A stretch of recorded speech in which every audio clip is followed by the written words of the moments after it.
Chapter 5. Departing from the caves of Mahavir Das Tatwala Baba, I lived again as a wandering mendicant. The winter was coming to a close. As the sun shone warmer, the days grew longer, and spring buds appeared in the trees and bushes. One day, as I walked along a jungle pathway headed north, I came to the Lakshman Jhulan, a long suspension bridge that crosses high over the river Ganges. Standing in the gentle, swaying middle, I beheld the Ganges descending from the Himalayas, ornamented on either side by temples, ashrams, and rishis performing their rituals. I crossed the bridge and walked along a dirt pathway and into the forest. Suddenly I froze, unable to bear the chilling sight before me. Dying people, some naked, others in filthy rags, were wailing in agony. Their faces shriveled and deformed, their noses melted away, their hands and feet mangled with bloody stubs instead of fingers or toes. Emaciated from starvation, people lay in holes in the ground that served as beds and buried their bodies with blankets of dirt against the cold. All of them were pleading to me through desperate eyes. I was horrified. I had stumbled into a leper colony. Dozens of lepers surrounded me, crying out, "Bakshish, bakshish, bakshish!" Pressing their bodies against mine, they stuck their mangled, bloody hands into my face and demanded charity. But I had nothing to give, and imprisoned by a wall of putrefied flesh, couldn't move a single step. They refused to leave me. Bakshish, bakshish, bakshish! The mob shoved so tightly around me that I was being smothered. I could not escape the stench of their breath and oozing, rotting flesh. Bakshish, they screamed. My mind reeled in confusion, struck by ambivalence. On the one hand, I was outraged to be so accosted. On the other hand, I pitied them, granting that their misery justified their behavior. An endless 20 minutes passed. Agonizing, I tried to come to grips with what was happening. Leprosy is contagious, I thought. Will I be afflicted to suffer and die with them? Will this mob ever release me? Screaming, "Bakshish!" the lepers tugged and shoved one another in a desperate skirmish. Their eyes seared mine with stares of anguish. Finally, they patted me down for valuables. What I didn't give, they were determined to take by force. When they realized that I didn't have anything, they dispersed. Taking a deep breath, I took a few steps, but was stopped in my tracks. I saw an old woman in rags. Her nose melted into the decaying flesh of her deformed face, lying on the ground in misery. Our eyes locked. In her teary eyes, I felt the tender love of a mother, an affection real and rare. She wanted nothing from me but to open my heart to receive the love she so longed to give someone. She was beautiful. Folding her fingerless hands in a gesture of respect, she then extended her disease-smitten hand to bless me. All my fear of contamination was slain by her affection.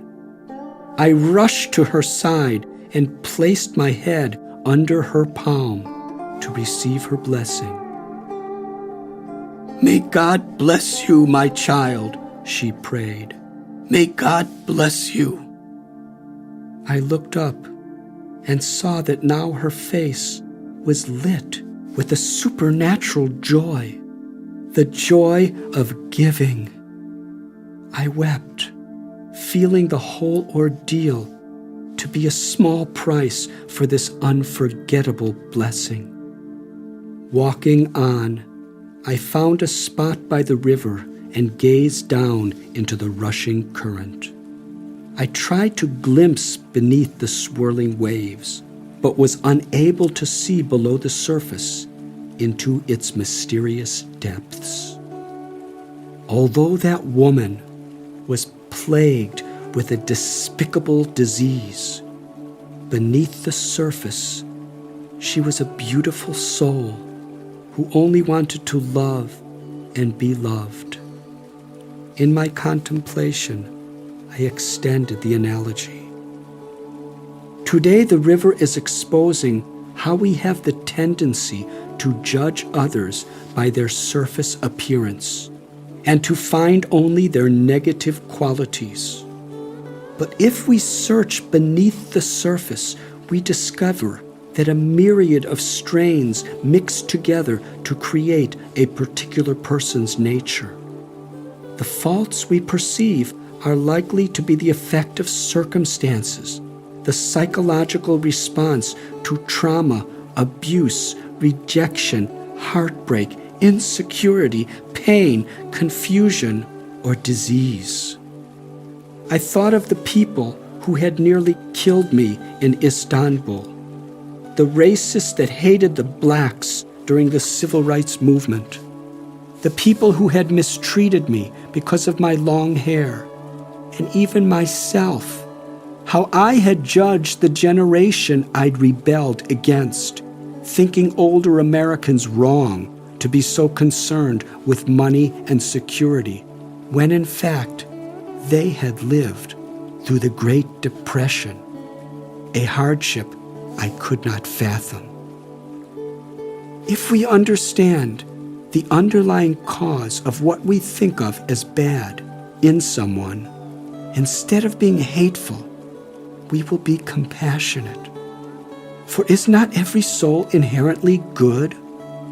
A saintly person will hate the disease, but love the diseased. I decided to leave Rishikesh and traveled north into the higher elevations of the Himalayas. In Dev Prayag, I came upon a man whose character is forever engraved in the slate of my memory. On a chilly morning, as the stars were fading and the new day's sun was about to emerge, I scrambled down a mountain to the place the rivers Bhagirathi and Alaknanda converge. From the point of this confluence, the river is called the Ganges. The river's song there was tumultuous. I submerged myself for a bath, ignorant of the power of the current. As I took a step forward, the rushing current yanked my feet from under me and swept me toward the treacherous rapids. At that moment, a powerfully built man who happened to be bathing beside me seized my arm with a vice-like grip and pulled me toward him, then onto the riverbank. My rescuer then placed his right palm on my head and with great feeling chanted a series of mantras for my protection. This is how I first met Kailash Baba. A holy man who appeared well in his 60s, he had a powerful build and matted graying hair that he coiled around his head. When unwrapped, I would learn it extended to the ground. Decades passed since he had cut any hair from his body. He had a square face, large brown eyes, high cheekbones, and a full mouth of teeth, something quite rare among old sadhus. All he wore was a single quilt garment that extended from his shoulders to his feet. In his hand, he carried an iron trident with a huge damaru drum tied to the top. This drum had 2 heads, each about 12 inches in diameter, on opposite ends of a hollow wooden drum base. Between the heads, a ball hung on a string. When the Baba shook it, the ball bounced back and forth, beating loudly on the drums.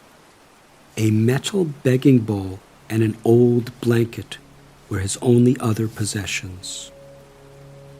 Kailash Baba was the first to instruct me in how to survive as a wandering ascetic. On cold nights, we slept on hillsides, often overlooking a river. One night he offered me his blanket, and although I at first refused to take it, he insisted. For many nights, we slept together under one blanket. He taught me how to procure food and medicine by identifying the edible roots, fruits, and leaves in the forest. Taking me into a village, he instructed me on the proper behavior in which a sadhu respectfully begs alms. Unlike the West, the begging of religious mendicants in rural India is considered an honorable way of life because the people receive so much in return from the sadhus they serve by giving alms.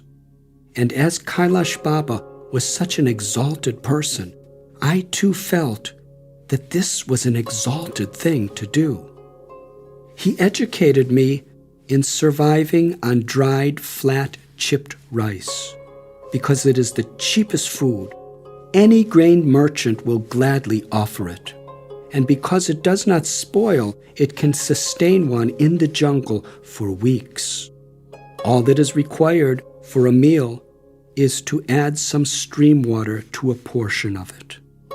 He taught me also how to clean my body by brushing my teeth with the twig of the neem tree and washing my skin with mud from the riverbed. Beyond lessons in how to eat and clean myself, he taught me how to respect not just sacred rivers, temples, trees, the sun, the moon, and the sacred fire, but also snakes, scorpions, and wild animals. He did not speak English, but seemed to have a mystical ability to transmit ideas to me, particularly the idea that God was in the heart of all creatures. He taught me to see the soul within the heart of a poisonous snake, for example, and to show my honor and respect for the creature by giving it its space. And when among other sadhus, he trained me in the etiquette of how to address different denominations and how to eat with them. As we traveled alone together, he became more and more like a father to me, and he lavished affection on me as if I were his own son. Although we never talked, where there is affection of the heart, communication transcends all language barriers. By a simple gesture, pointing of the finger, smile or frown, he taught me whatever I was to learn. To an onlooker, he appeared to be a fearsome, unkempt mountain of a man, hardened by austerities and carrying an iron trident. But I found in him one of the kindest, gentlest men I ever met. Whatever simple food we collected, he always fed me to my satisfaction before he would take anything. When I resisted taking first, he easily defeated me by his innocent glance. In fact, every time he looked at me, affectionate tears filled his eyes. This man, a mountain of affection, drew a love from my heart like a lifelong friend.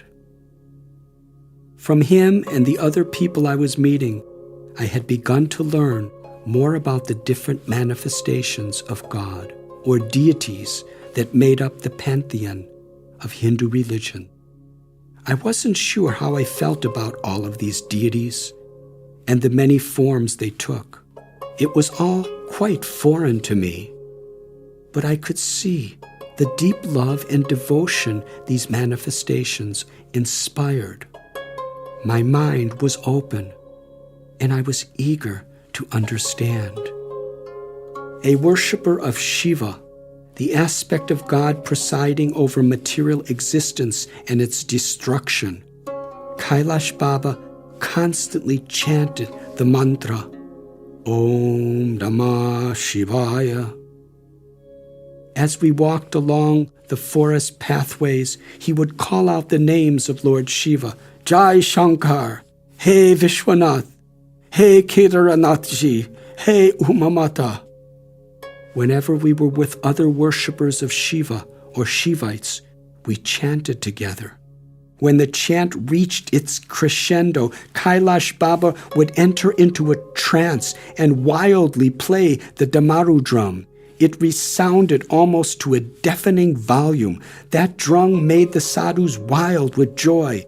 Madly they shook their heads, their matted hair whipping from side to side. Some clapped, while others sprang to their feet to perform a mystical dance. Among these homeless sadhus, Kailash Baba was highly revered. One aged ascetic in the forest confided to me that Kailash Baba could be several hundred years old. No one really knew his age. He possessed supernatural yogic powers to heal the sick and perform extraordinary feats. About 30 years ago, I witnessed his miracles, this man said. Crowds of people flocked to him, worshiping him as a god. But, he told me, Baba realized that divine life is not about powers or fame.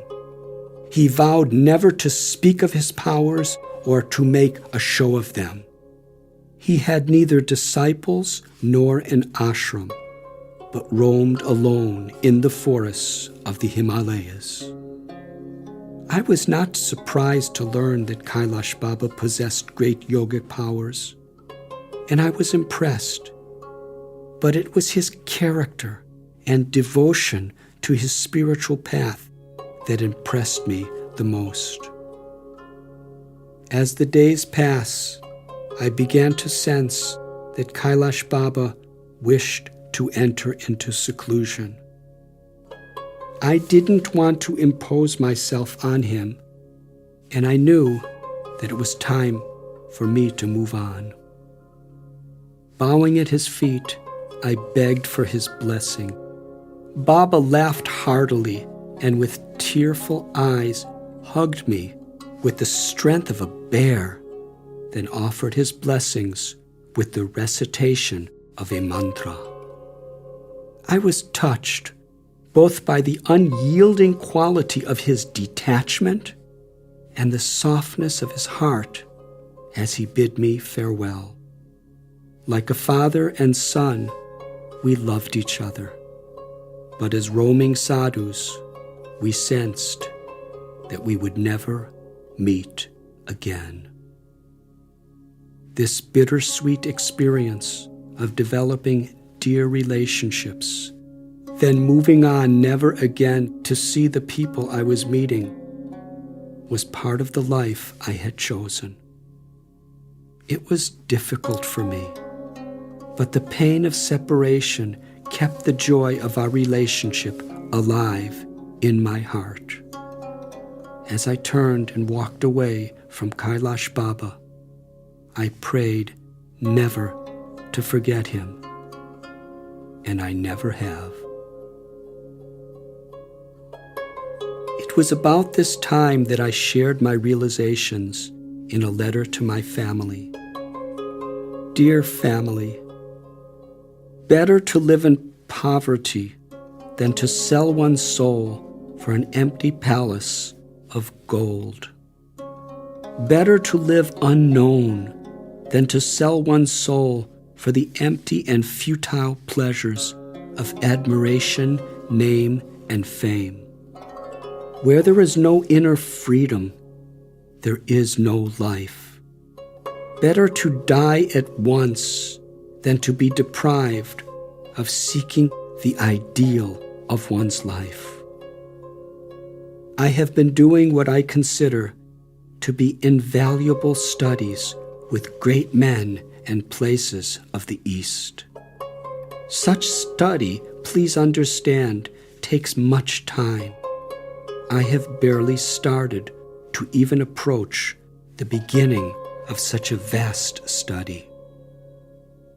I am selfish and egotistical. I am ignorant and blind of truth. I am perhaps the farthest away from God.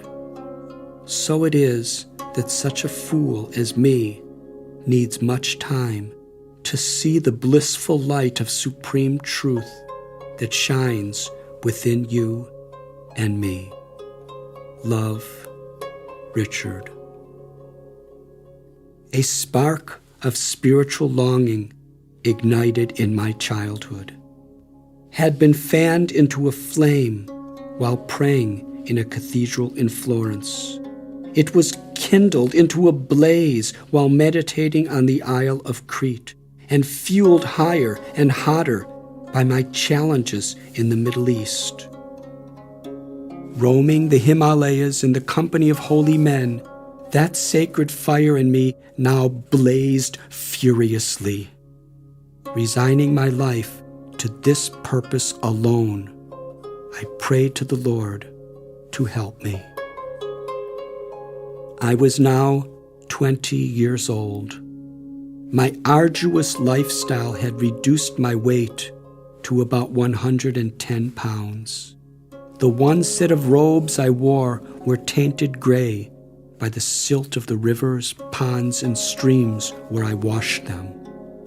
My skin had become coarse and toughened by the elements, my lips chapped with cracks, and my hair matted. I wore cheap rubber sandals, and my feet were dyed brown by soils and cracks formed around the border of my heels. The life I'd chosen was taking some toll on my health, but I showed little concern. My yearning for enlightenment now burned more brightly than ever. I loved my life as a homeless sadhu, and I rejoiced in anticipation of the next adventure and in being in the presence of magnificent souls who were advanced in their spiritual paths. Roaming through the forest, I often asked myself, will I ever find the one path I should tread, the teacher I should follow? One day, while in Dev-Prayag, I was invited to a nearby ashram for a meal among the sadhus. While there, a yogi emerged from the jungle. Nobody knew him. He advertised for the doctors of the town to assemble that evening. After several doctors arrived, the yogi made his appearance and then, with a thundering voice, challenged, "Materially infected, you have more faith in modern science than your own heritage. God has brought me out of the forest to crush your foolish pride. By yogic power, I will shut down all my life systems and die. You test me with your medical instruments. In exactly 30 minutes, I will rise from the dead." With his back erect, sitting in a lotus position, he inhaled and exhaled with great force about 20 times. Then, fully inhaling, he stopped breathing and sat motionless. Each doctor went to work with stethoscopes and other devices, but not one could detect a heartbeat, breath, or pulse. They were astonished. "He is clinically dead, one doctor announced. Skeptical, I also stepped forward and borrowed a stethoscope to check his pulse and heartbeat. But there was none. In New Delhi, Swami Rama had given me a spellbinding preview of the powers of yoga. During my time in the Himalayas, I had practiced pranayam, or breathing exercises, and asanas, physical postures, and silent meditation, to better attune my mind and body with the divine force of God. I had seen the incredible effects of these practices, the great benefits to health, and the ability of practitioners to modulate their physical realities. But this scene was truly amazing. Exactly 30 minutes later, to the second, the yogi exhaled, opened his eyes, stood up, and marched back into the jungles. He didn't ask anything from anyone. He simply wanted to show these skeptics the power of yoga. Both the doctors and myself gazed in amazement at his departing form, returning to the wilds. Wherever I traveled, people spoke reverentially of a woman saint named Anandamayi Ma. I myself had read of her extraordinary qualities in the classic Autobiography of a Yogi by Paramhamsa Yogananda, in the chapter entitled The Joy-Permeated Mother. On the bank of the Ganges at Dev-Prayag, a sadhu informed me that she was living in the Himalayan town of Dehradun. "I'm going by bus to visit the Holy Mother today," he said. "You're welcome to join me." Upon arrival, I entered into a quaint courtyard filled with the Mother's followers. All were eager to see her. My companion disappeared. A small crowd gathered around me to share stories of their guru's life. I was told that Anandamayi Ma, who was the guru of the Prime Minister, Indira Gandhi, was born in an obscure village in East Bengal at the dusk of the 19th century. From childhood, she was indifferent to the trappings of this world, and at times she bewildered her family by her spiritual trances. As her followers spoke to me about her ecstasies, miracles, and compassion, I became more enthralled than ever. Just then, everyone rose to their feet as a petite lady appeared in the assembly wearing a simple white sari. Greeting us with folded palms, her eyes glistened with joy, and she sat on a chair. Thin and frail, she nonetheless emanated an unearthly power. Although the lines of time were drawn upon her wrinkled face, it shone like a playful child's. She appeared wise and sober, like a universal mother, and yet she also radiated the exuberance of an innocent little girl. Although her demeanor was as soft as the flower she held in her hand, one could feel that she possessed an indomitable willpower. Smiling upon us, she led everyone in chanting God's names, all the while clapping her hands. Then, after several moments of silence, she spoke words of love, wisdom, and selflessness. "Love is everlasting forgiveness," she began. "Wisdom is to see everything in relation to the whole. If you understand that everything belongs to Him, you will be free from all burdens." Gracefully touching her hand to her heart, she closed her eyes. All sorrow comes from the sense of I and mine. All sorrow is due to one's keeping apart from God. When you are with him, all pain disappears. By sorrow does the Lord dispel sorrow. By adversity does he destroy adversity. When this is done, he sends no more suffering, no more adversity. This must be remembered at all times. My heart was deeply moved by the affectionate exchange between the mother and her children. A breeze rustled the leaves of the surrounding trees. Looking up, Anandamayi Ma paused from speaking and gazed on a chirping sparrow. With glances and smiles, everyone relished her tender mood. The world oscillates endlessly between pleasure and pain, she continued. There can be no security, no stability here. These are to be found in God alone. Suffering is sent to remind us to turn our thoughts to God, who will give us solace. Whenever you possibly can, sustain the flow of the sacred name. To repeat his name is to be in his presence. If you associate with the Supreme Friend, he will reveal his true being to you.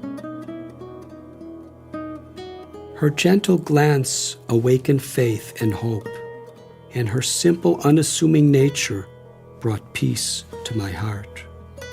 Although she considered herself no more than a child, everyone present accepted her as mother.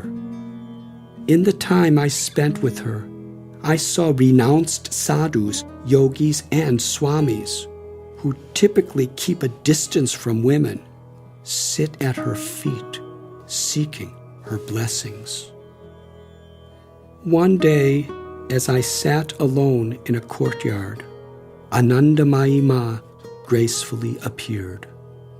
To show my reverence, I knelt down and touched her feet.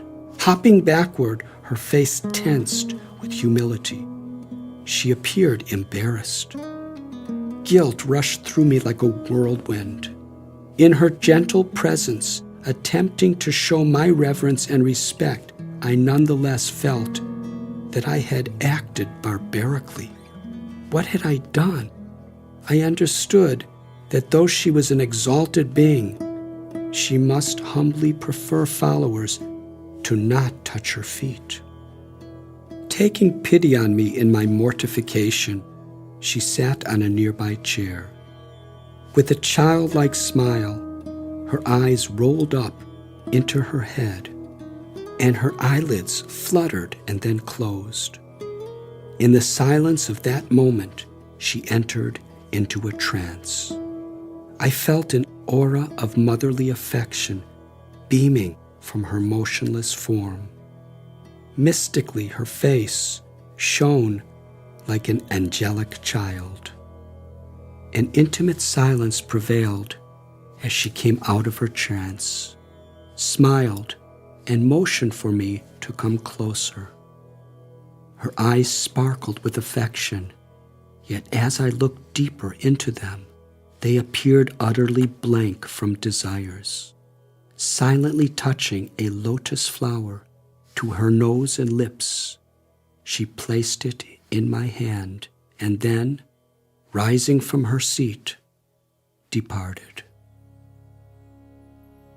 Enshrining this experience in my heart, I carried on with my pilgrimage.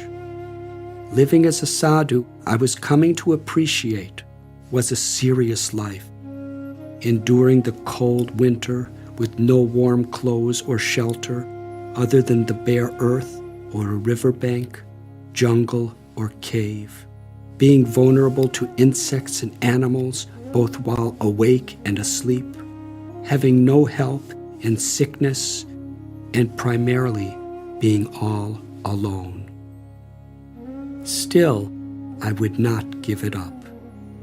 From Dehradun, I traveled northwest, higher into the Himalayas, to Uttarkashi, known by many as the Valley of the Saints. Since ancient times, yogis have taken shelter of this forest for solitude and meditation. Wandering about, I discovered a cave high in a mountain. From there, I gazed down into the forest. Over the course of days, I saw a leopard intently hunting through the foliage. One day he poised for an attack and sprang on an unsuspecting deer who sunk to the ground under the grip of the leopard's jaws. There were also nomadic packs of brown and white monkeys, sparring with one another, swinging from branch to branch in search of fruits and berries. Spotted deer chewed on green leaves, grass, and shrubs, while anxiously glancing from side to side in fear of predators. Birds of extraordinary colors flew about seeking buds, insects, or berries, while a king cobra slithered on the ground and up trees to devour prey. Unaware that a nearby mongoose was slinking behind, poised to tear it apart. These were my neighbors, and I a guest in their homeland. Remembering how Kailash Baba taught me to cultivate the proper attitude around such creatures, I prayed to be fearless. Everyone in all species must struggle for survival, as the strong exploit the weak. But in human life, I thought, there is something so much greater to pursue. Here in my forest dwelling, I would often take out from my bag and meditate on the picture of the blue boy who'd found me in New Delhi. I was increasingly drawn to this beautiful person playing the flute and wondered who he could be. Still, I asked no one. I felt his identity would be revealed according to God's plan.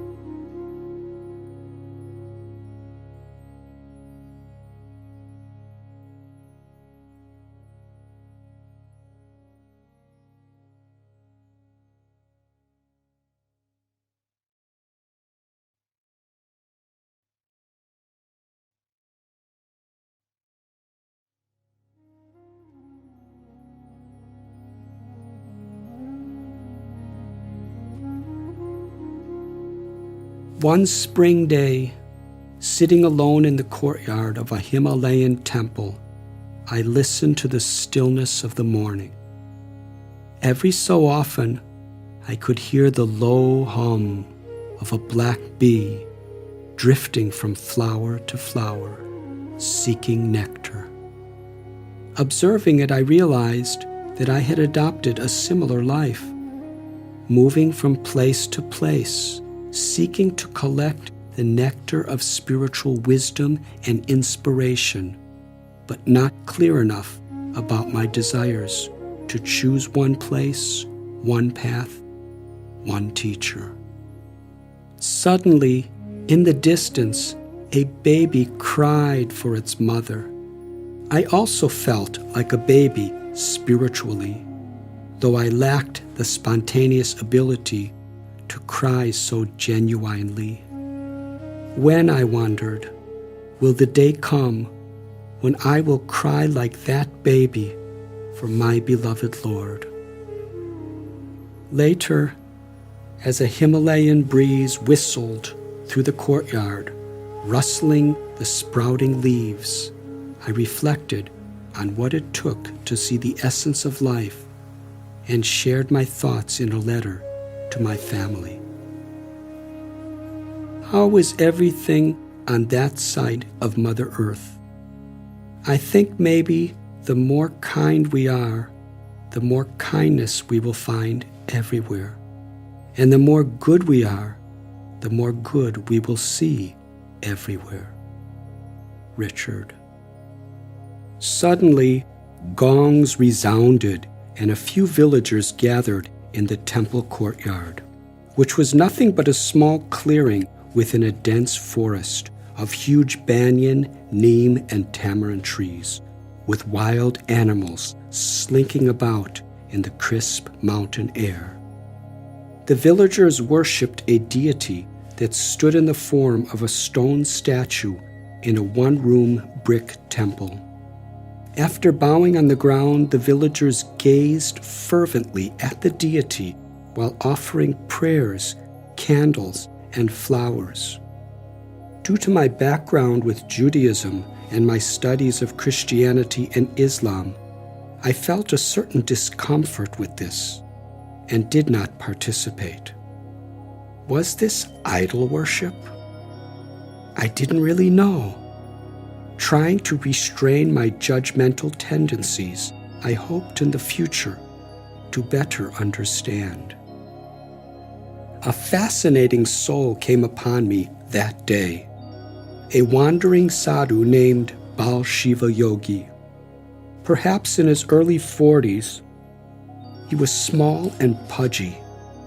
He had wavy black hair, a small nose that twitched repeatedly along with his eyebrows and twinkling eyes. He behaved like a restless juvenile. Frivolous and talkative, he told jokes and moved about in a nervous fashion.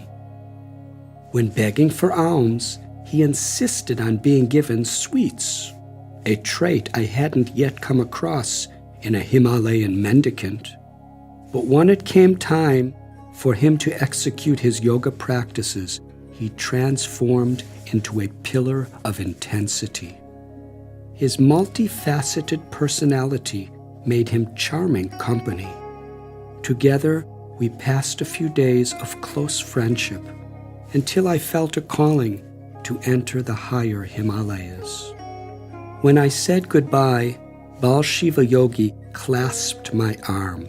"No," he said, "I insist you come to my lecture this evening. Please?" The more I declined, the more he pleaded. I finally relented. Once at the lecture hall, I looked out over a crowd of several hundred people who had gathered before a raised platform on which Bal Shiva Yogi stood. I sat on a chair to the left side of the stage. He began the program by opening his empty hand for all to see, closed it again, went into a meditative state, and, to the crowd's astonishment, opened his hand to reveal a long black stone. It was a Shiva Lingam, a deity form of Lord Shiva. It appeared that the stone had grown right out of his hand. The crowd was transfixed. As far as I could see, this was not a magic trick. This was real magic. He placed the Shiva Lingam on a podium. Then, chanting mantras, he induced ashes to materialize from his hand. These mystical ashes poured constantly from his bare palm, showering the lingam. In about a minute, the stone was buried under a hill of ashes. The audience, myself included, was spellbound. An elderly man stood and praised the yogi, while an old woman gazed at him as if he were a god. As the demonstration concluded, the crowd came forward to worship him. Moving back, I marveled at how such a simple, restless man could possess such powers. Raising his open palm, Bal Shiva Yogi addressed the assembly in a thundering voice. "Ladies and gentlemen, what you have just seen is called Prapti Siddhi, a yogic art. It is only viewed as supernatural if you do not understand the science. Through yogic discipline, a person can learn to manipulate the gross elements of nature by controlling the subtle elements with the mind." Tensing his eyebrows, he warned, "But do not be fooled. What you saw is not spiritual. Rather, it is a material skill attained through meditation and austerities. I am not God, nor is anyone else who performs such supernatural feats. I am just an ordinary man with some yogic powers."